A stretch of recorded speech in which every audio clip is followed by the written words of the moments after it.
I want to stay on just the hunting style of people is different, right? Like Yeah. what you want in a dog may be completely different than what I want in a dog, and different dogs are different. The lines are different, but just the mentality of how people hunt. You shared the woods with a lot of people. I've shared the woods with a lot of people.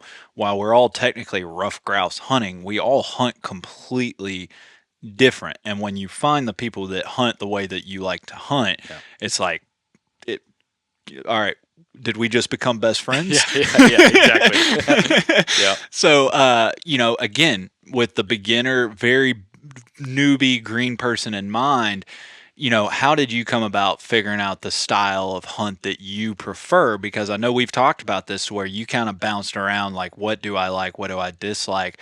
How did you come about figuring out what does Nick Larson, what is his style of rough grouse hunting? Yeah. Yeah. I think it would only really be like the way to say it is just like kind of just through osmosis of just like doing it and like I look at like how I hunt today and it has a lot to do with I just like I mean my dogs are one thing like they're kind of like it's a separate topic Right. but I just like or a separate bucket if you will. I like just going for hikes through the woods and I am very like gamified I like the idea of like this treasure hunt of like okay I'm looking at my Onyx maps and I kind of like I look at this I like forestry data I love using that stuff to try to identify a place in the woods and then like the perfect day is like I find a spot I've got the afternoon me and my dogs hop in the truck and we go and we're just going to go for a walk through the woods and I'm just going to walk through this place that I think is grouse cover and I'm going to put my 2 feet in that grouse cover and I'm going to walk around it and I'm going to look and analyze at like everything I'm walking by. And really, while I'm doing that, I'm trying to identify like every little pocket of cover that I think is where a grouse might be hiding, right? Like that's what I'm doing while I'm listening to my dog's bell as he or she courses through the cover. And I have this sort of like map sort of planned in my head. I'm going to follow this edge, right? This swamp edge or the edge of this cover.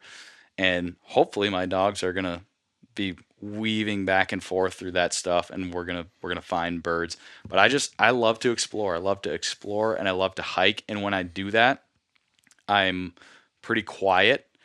I have more recently I'm making an effort to slow down a little bit and not just charge along that path that I've pre-charted in my e-scouting. I'm trying to slow down, let my dogs hunt it more cuz I've learned this, you can push your dogs through so much good cover. Like if I'm out there with one dog and I go to a big spot, big piece of public land, my eyes are always bigger than my stomach when it comes to like looking at maps and scouting and stuff. It's like, oh yeah, I can do this whole loop. It's like you get in there and there's birds mixed throughout the whole thing, and we're looking for hot spots and stuff. But I'm trying to slow down, let my dogs hunt it, let them cover it, and I think that is, I guess for me, like everybody probably has their own pace, but I think I have gone too fast in the past. I think you have quite a bit to gain by slowing down. And Kyle Warren talks about this a lot. I mean, I was just, while you're talking about this, yeah, I go, you share the woods with so many people. hmm There's key moments that like I can pluck from, I've had those with you. I yep, mean, years ago when we first started hunting, like I've had those moments to where I'm like, I'm stealing that. Thank you. yeah, And then Kyle, same thing. But Kyle was the one that opened my eyes. And I think you and I spoke about that at length after I got to go hunt with yep, him, of how methodical he is and how he covers the ground and how he uses it, to where you just said a lot of transitions, a lot of, I'm going to work this edge, I'm going to work this edge. And of course he's going to work the edge, but also one thing that he did was like stop to look at the map. Did the dog cover the middle of it? He didn't have to go yeah, cover every grid within that cut, but he expected either him and or the dog to go do it. And that was what that really opened my eyes to where like I'm moving too fast, yeah, because you do that 3 or 4 times to where he looks down, it's like that one spot on the map, we didn't hit that. And I'm like, that one spot. Like 3 or 4 times we go over and that one spot had the grouse in it. And he made a very good point. He's like, look, all this map scouting, all of this time on the ground and boots on the ground, and what's it for if not to recognize grouse cover? You are in here working this grouse cover for a reason. Yep. There should be a grouse in it. That's not to say that there is a grouse in Right. it, but the odds of a grouse being in there are high because you've filtered it down and Hmm. and synthesized the information all the way down to like this is prime habitat. There should be something here, Yep. and it made a lot of sense to me. And so it's funny you say that, to where it's just like it's funny how like I can draw from hunts with you, hunts with Kyle, hunts with fill in the blank, Bill, whoever, of like, yeah, I can remember very vivid like pieces of the puzzle that I pulled from other people.